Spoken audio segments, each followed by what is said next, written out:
digo, acá al chico que iban a asaltar. ¿Estás bien? Filmando la GoPro también. Bien.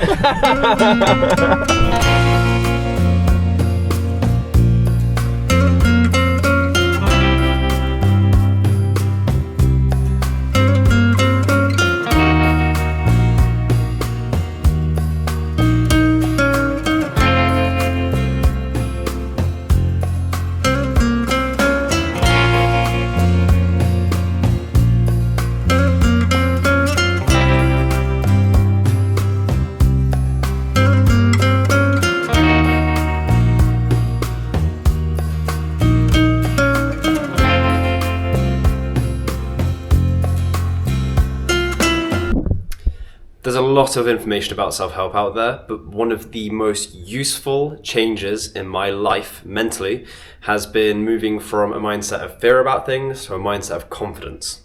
So I'm going to talk about it.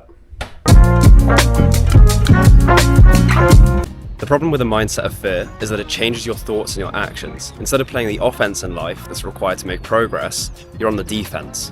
In order to make progress in life, you have to be willing to take risks. And a fear mindset makes you risk averse. Constantly trying to protect yourself from the what ifs of life and what might happen could be holding you back from the things that you want to achieve and the lifestyle that you actually want. It can make you feel like the world is coming after you, like everything you do is going to go wrong and that everyone's got some incentive to try and take you down, beat you, or stop you from achieving things.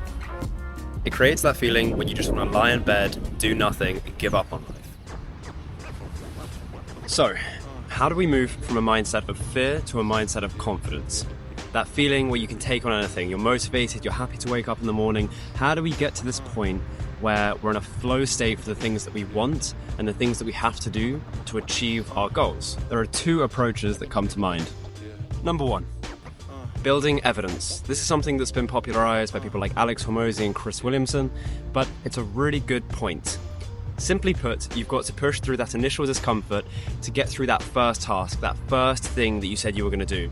Once you've done that, you've got your first piece of evidence that shows you that you can do what you say you're going to do. And this is really important. Knowing that your actions align with your words will give you a great sense of confidence. Now, getting to that first point might be difficult, and this is where I lead to option two. Usually, for a lot of people, it's a voice of self-doubt. Something in your head that's telling you can't do that thing, or you're not good enough, or you failed before, so why would it work this time? It seems natural to want to run away from this voice, ignore it, pretend it's not even there. The problem is, you have to welcome it. You have to talk with it, ask it why it's there. What is your mind trying to protect yourself from that you are running from? Is it a feeling of insufficiency, a fear of failure? This could be a fear of putting yourself out there. The point being is you need to be able to confront this voice and literally ask it, what are you there for? Journal. Think about it.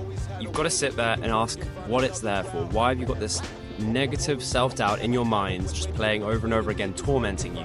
If you had a friend that followed you around and was constantly telling you, give up, don't try, it's not worth it, you'd probably turn to that friend and say, what? Fuck off.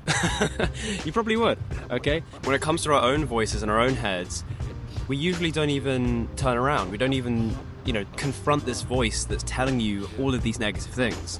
So, welcome it in, ask it what it wants, I like to do this through journaling, and just write down, okay, what is this negative message trying to tell me? If it's, oh, what if I fail? Okay, why am I scared of failure? Oh, because I'll look stupid or I'll feel stupid. Okay, why am I worried about that? Because it's going to be a bit of a public issue or a bit of a public embarrassment, whatever. It depends what you're trying to do. For example, if you fail at content creation, then that's a fairly public fail. However, the real failure is giving up.